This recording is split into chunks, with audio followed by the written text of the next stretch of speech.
Shalom, soyez bénis ce soir au nom de Jésus-Christ de Nazareth. Tu commandes et la chose arrive. Tu appelles et la chose vient à l'existence. Ouvre bien tes portes et que ta foi soit déjà manifestée avant que je ne commence, parce que quelque chose d'étrange, de très bizarre va se passer après que tu écoutes ce message. Écoute-moi, quelque chose d'étrange et de très bizarre va se passer après que tu écoutes ce message. Je veux te dire que Élie a fait une prière qui a enfanté le feu. Élie est parti dans une dimension de prière qui a enfanté le feu. Mabrutassa. Il a enfanté le feu. Il dit même que lorsque Dieu a vu premièrement la volonté que Élie a manifestée aux yeux de Dieu, Élie a manifesté la volonté de vouloir confondre les faux prophètes, pour vouloir confondre ceux qui invoquent les faux dieux. Alors c'est ainsi que Élie prend alors une décision de se lever au désert. Vous savez, le plus grand ministère qui peut aujourd'hui faire, qui peut amener une influence incroyable, c'est le ministère qui est bâti au désert. Parce que le ministère qui est bâti au désert a une influence incroyable. La Bible dit que lorsque Jean le Baptiste venait, son ministère était dans le désert. C'est ainsi que son ministère a commencé dans le désert. Son ministère était puissant. Les gens venaient de gauche à droite, quittaient des villes, quittaient des palais pour venir écouter la voix de Dieu à travers son message. Je suis en train de dire à quelqu'un ce soir, tu as dit que les gens ne viennent pas dans ton église, tu as dit que les gens ne te fréquentent pas. Mais laisse-moi te dire que Dieu ne t'a pas abandonné parce qu'il y a une forte onction qui va se dégager dans ton ministère. Écoute-moi, les gens viendront, les gens quitteront des coins pour venir dans ton ministère. Ton ministère sera grand, ton ministère sera puissant, incroyable. Il y aura des miracles, il y aura des prodiges. Tu lèveras les paralytiques, tu guériras les malades. Tu guériras les malades. Tu guériras les malades. Ton ministère est dans le désert. Laisse-moi te dire que lorsque tu es dans le désert, c'est une forme de préparation. Parce que quand tu iras dans les lieux qui sont verts, c'est ainsi que tu seras. Maso bragada sete brochete. Masada grabushite kamasita kayabase. Roko yabasata sete koshina masata kayaboshi. Mapu kayabasete shete kayabase. Reboshata kayabase de reboshata mapru kayabase te reko yabasata kayabruta yamase. Je suis en train de parler au ministère des anges. Pendant que je ferme les yeux, je suis en train de voir le ciel en train de s'ouvrir et je vois comment les anges sont en train de descendre. Les anges sont en train de descendre. Les anges sont en train de descendre. Je suis en train de dire à quelqu'un que les anges sont en train de descendre et quelque chose d'incroyable est en train de se manifester. Le ministère des anges est déjà actif. Le ministère des anges est actif.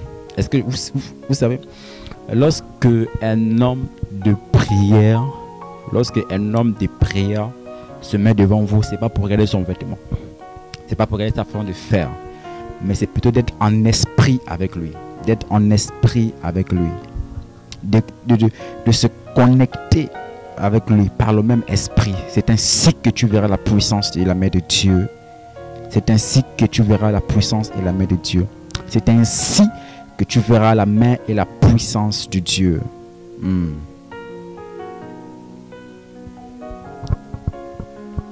Lorsque Élie s'est mis alors devant des prophètes de Baal, la Bible dit qu'Élie a prié. Élie a prié. Lorsqu'Élie a prié, il y a eu un feu qui est descendu. La Bible dit que lorsque le feu est descendu, le feu a dévoré l'holocauste. Le feu a dévoré l'offrande qui est de Dieu. Seigneur, je prie pour cette nation et je prie pour tous les hommes de Dieu. Seigneur, tu as mandaté des hommes pour prier. Tu as mandaté des hommes pour amener le peuple jusqu'à destination. Tu as mandaté, Seigneur, des conducteurs. Après que Moïse est parti, tu as envoyé Josué. Tu as dit à Josué que ce livre de la loi ne s'éloigne point de ta bouche. Médite-le jour et nuit. C'est ainsi que tu agiras fidèlement tu prospéreras, tes entreprises prospéreront. Et ensuite, tu as dit à Josué, fortifie-toi et prends courage. Seigneur, tu l'as dit parce qu'il y avait des combats et des combats qu'il fallait que Josué puisse affronter. Tu as donné une force incroyable à Josué jusqu'à traverser le Jourdain. Tu as donné une force incroyable à Josué au point où il arriva dans cette ville et prend cette ville en possession. Josué était devenu l'homme influent. Josué était devenu quelqu'un qui était et que les gens croyaient.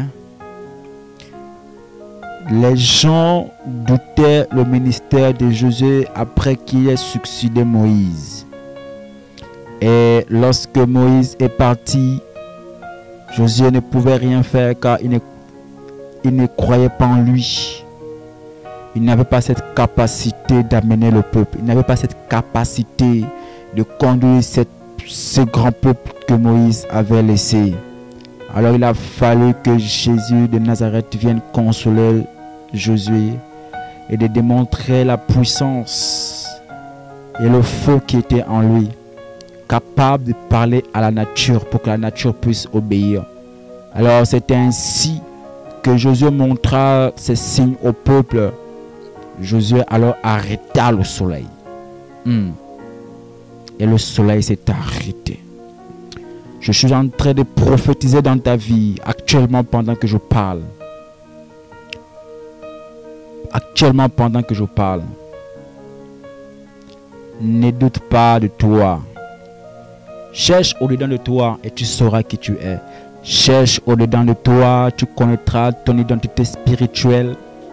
Cherche au-dedans de toi, tu connaîtras ton identité spirituelle. Cherche au fond de toi, tu connaîtras la mission pour laquelle tu as été mandaté depuis le monde invisible. Cherche au-dedans de toi, tu trouveras la mission pour laquelle Dieu t'avait mandaté, envoyé sur cette terre. La mission pour certaines personnes, c'est de prier pour d'autres personnes. La mission pour les intercesseurs, c'est de prier pour les nations tout entières. Je suis en train de dire à quelqu'un dont la flamme est éteinte, une flamme de prière, une flamme qui va te réveiller l'essence de la vie spirituelle. Que le Saint-Esprit, à l'heure que je parle, te localise maintenant au nom de Jésus de Nazareth. Depuis que tu es devenu chef d'entreprise, depuis que tu es devenu dirigeant, depuis que tu es devenu responsable d'un troupeau, même le troupeau doute à tes paroles.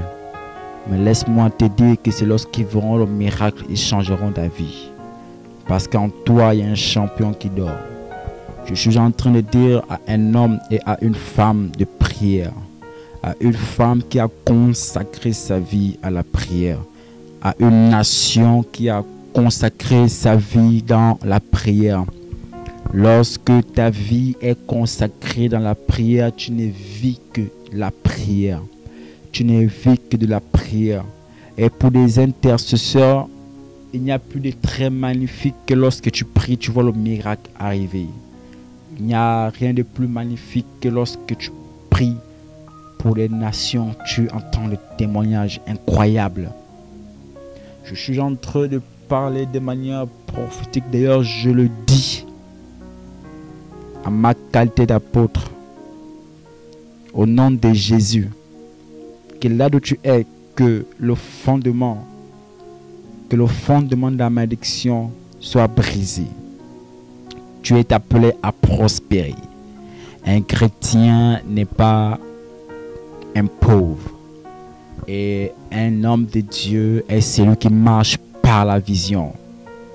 Un homme véritable de Dieu ne marche pas avec les yeux physiques, mais il marche avec les yeux spirituels.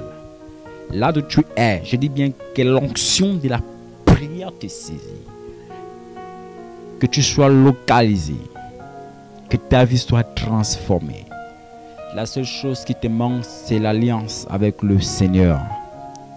Lorsque tu es marié à une femme, lorsque vous êtes légalement marié, ce qui appartient à ta femme t'appartient. Et ce qui appartient à ton mari t'appartient, car c'est l'alliance qui vous unit. Est-ce que tu as revu ton alliance avec ton Créateur? La Bible dit que l'Église est l'épouse. Nous attendons l'arrivée de l'époux. Il est logique que nous soyons mariés à notre époux. Sans l'alliance, sans le mariage, ce que nous faisons n'a pas de sens. Le mariage a une force incroyable. Le mariage a une protection incroyable. Le mariage a des portes de bénédiction incroyables. Ces portes de bénédiction sont des portes qui t'amènent à accéder à ton héritage. Je suis en train de dire, ne marie pas ton époux. Ne marie pas ton époux à cause de ses biens. Mais marie ton époux parce que tu l'aimes. Lorsque tu marieras ton époux parce que tu l'aimes, c'est ainsi que ton époux pensera à toi. C'est ainsi que tu hériteras alors de ses biens. Mais si tu viens dans la présence de Dieu, tu viens dans la maison de Dieu avec une pensée d'attendre quelque chose de matériel de lui, tu n'auras absolument rien de ce qu'il a dans son cœur. Car c'est de ce qu'il a dans son cœur qui est important que ce qu'il a qui est physique. Je suis en train de dire à quelqu'un que celui qui vit un amour véritable est celui qui a triomphé. Car celui qui vit un amour avec des intérêts n'aura absolument rien du tout. Car l'intérêt finit toujours par partir. Il est vrai que l'intérêt paye, mais ça ne paye pas comme il faut. Ça ne paye pas comme il faut. La prière est la base. La prière est un lien.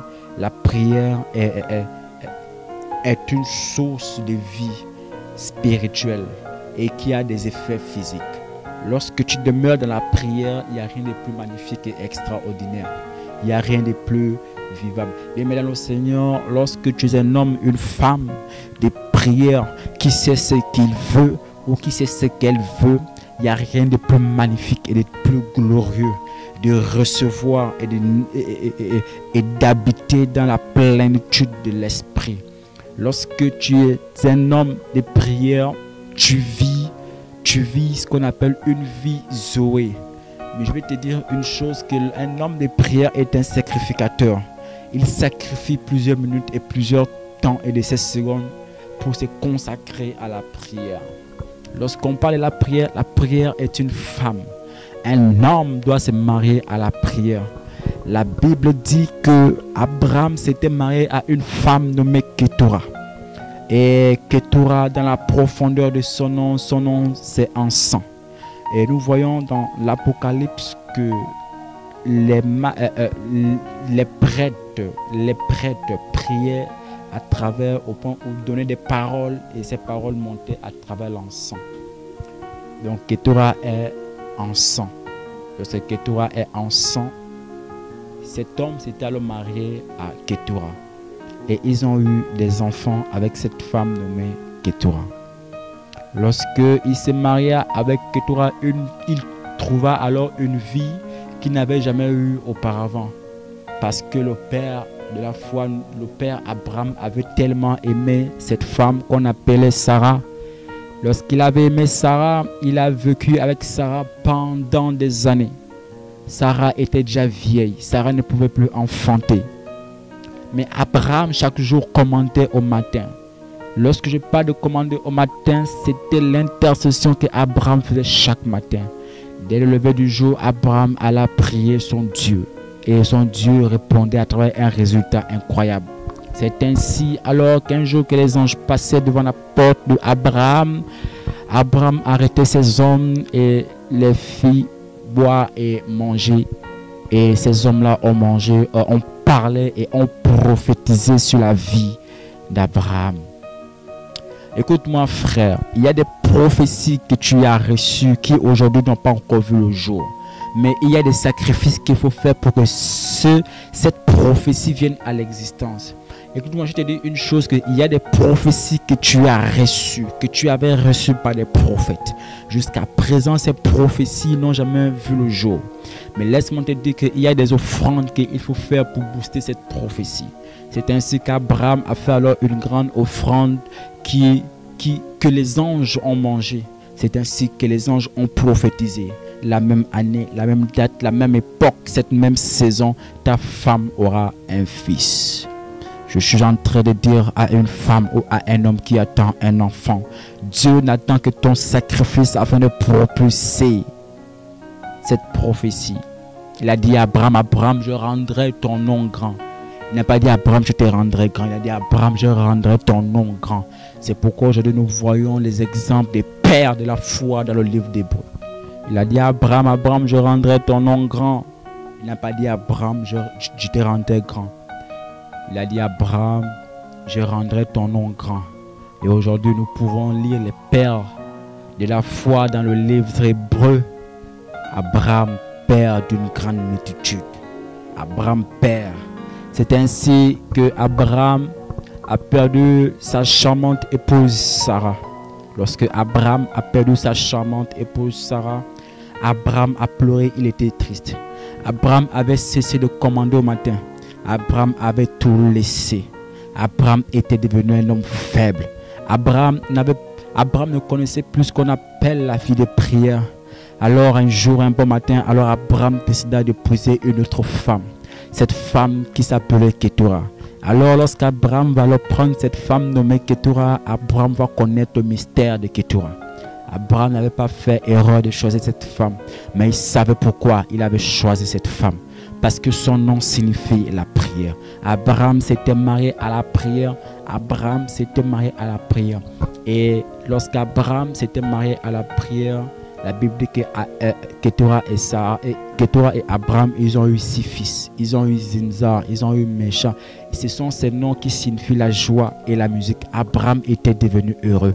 Lorsqu'Abraham est devenu heureux, Abraham était mort dans la présence de Dieu. Je suis en train de dire à quelqu'un, je suis en train de dire dans la vie de quelqu'un, tu as connu des déceptions, tu as connu des échecs, tu as connu la tristesse. Mais lorsque tu vas prendre la prière pour femme, il n'y a rien de plus magnifique lorsque tu enfanteras des fils qui te donneront la joie et des bénédictions qui te donneront le sourire spirituel, le sourire physique. Tu connaîtras la grandeur et la puissance de Dieu. Tu t'es découragé dans plusieurs domaines de ta vie. Tu as abandonné ta vie de prière. On t'évangélise, tu refuses la vie de prière. Mais il y a une chose que j'ai envie de te révéler ce soir. Lorsque tu prendras conscience et une ferme décision en toi, tu connaîtras ainsi la valeur de la profondeur, la connaissance, le savoir par le Saint-Esprit du cœur de Dieu. Tu connaîtras ainsi la puissance de Dieu. Tu connaîtras ainsi la révélation de Dieu. La Bible dit que le Saint-Esprit sonde les profondeurs de Dieu. Mais si le Saint-Esprit sonde les profondeurs de Dieu, la Bible dit que notre corps est le temple du Saint-Esprit. Si notre corps est le temple du Saint-Esprit, c'est que le même esprit qui sonde les secrets de Dieu peut nous les révéler. Parce que lorsque un homme sort de la maison de quelqu'un, lorsqu'il sort de sa maison, il va ailleurs, il va tout voir. S'il y a un problème dehors, il va tout prendre. Lorsqu'il va rentrer chez lui, il fera le rapport à ses enfants. Il dira à ses enfants, lorsque j'étais à l'extérieur, voici ce que j'ai vu. Voici ce que j'ai vu. Voici les problèmes que j'ai rencontrés lorsque je suis parti. Je vous révèle ces choses parce que vous êtes mes enfants. Parce que vous êtes mes enfants et j'habite ici. C'est comme ça comment le Saint-Esprit marche. Donc s'il sonde les profondeurs de Dieu, il connaît la date que Dieu viendra. Il connaît les bénédictions que Dieu réserve pour toi. Et il connaît le sacrifice que Dieu a déjà fait pour toi. Il suffit que ton corps soit saint afin de recevoir alors ces révélations par le Saint-Esprit. C'est pourquoi Jésus pouvait dire avant son ascension, il disait que je vous enverrai le consolateur, je vous enverrai le Saint-Esprit. C'est le Saint-Esprit aujourd'hui, frère au Seigneur, qui prend de l'ampleur. au cœur de plusieurs hommes de Dieu, au cœur de plusieurs prédicateurs, au cœur de plusieurs chrétiens.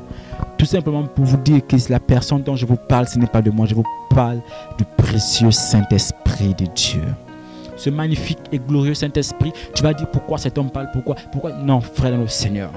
Il y a un temps, il y a une heure dont l'Esprit doit s'exprimer. Il y a un temps où il doit t'exhorter. Il y a un temps où il doit bouillonner le feu qui est en toi. Le Saint-Esprit est une flamme de feu incroyable qui chasse tout mauvais esprit qui s'implante. Car le Saint-Esprit n'habite pas avec des démons. Le Saint-Esprit n'habite pas avec les anges déchus. Le Saint-Esprit est un esprit saint et pur qui même dans la présence de Dieu, il est humble. Écoutez bien, lorsque tu entends la voix du Saint-Esprit, il n'y a rien de plus magnifique. Lorsque la voix du Saint-Esprit est manifestée dans ton cœur, lorsque ton cœur est saint, ton cœur n'a que premièrement la priorité d'entendre, d'écouter Dieu, de suivre Dieu. C'est ainsi que le Saint-Esprit, je suis en train de parler depuis de la personne du Saint-Esprit. Le Saint-Esprit est une personne par excellence. La Bible dit que le Saint-Esprit est magnifique, est glorieux. Le Saint-Esprit est puissant. Il révèle tout ce qui est caché dans la vie de tout un chacun. Le Saint-Esprit expose l'ennemi afin que tu consumes. Le Saint-Esprit t'amène dans une dimension incroyable. Le Saint-Esprit te fait voir des choses inattendues parce que Dieu est là d'où on ne l'attend pas. Le Saint-Esprit, par ta prière, lorsque tu es amoureux de lui, il ne peut que demeurer en toi. Parce que c'est la personne de Dieu. C'est la personne de Dieu. Il est magnifique. La Bible dit qu'il est le plus beau parmi 10 000. Lorsque l'esprit de la Pentecôte, lorsque le Saint-Esprit viendra sur vous, vous serez mes témoins. Nul ne peut être témoin s'il n'a pas l'esprit de Dieu. Il faut avoir l'esprit de Dieu avant de devenir un témoin oculaire. Le témoignage compte aux yeux de Dieu. Depuis que tu as accepté le Seigneur, est-ce que tu as déjà témoigné depuis que tu as accepté le Seigneur? Les gens disent qu'ils ont accepté Jésus dans leur vie, ils n'ont point de témoignage. Car nul ne peut venir à Dieu si ce n'est pas un témoignage. Le témoignage est un canal par lequel Dieu se manifeste dans la vie de quelqu'un qui n'a pas encore reçu. Le témoignage est un canal incroyable qui se manifeste aux yeux d'une nation qui n'a pas encore vu Dieu à l'épreuve. Je suis en train de dire à quelqu'un que lorsque tu feras de ton corps la demeure du Saint-Esprit et que cette demeure sera nettoyée par l'efficacité et par l'onction de la prière, physiquement tu verras un résultat incroyable. Tu verras un résultat palpable. Il y a eu des hommes de Dieu qui mangeaient. Il y a eu des hommes de Dieu qui ont vécu par la prière et qui enfantaient le feu. Il y a des hommes de Dieu qui font de ces choses incroyables par le Saint-Esprit. Pourquoi le Saint-Esprit se manifeste? Le Saint-Esprit se manifeste avec eux parce qu'ils ont privilégié la vision de Dieu. Le Saint-Esprit est habité en eux parce qu'ils ont fait de leur corps le Saint-Esprit. Le Saint-Esprit, les choses qui vont arriver parce qu'ils ont privilégié la vision de Dieu. Le Saint-Esprit est une personne par excellence. C'est lui la Trinité de la branche parfaite du miracle de Dieu.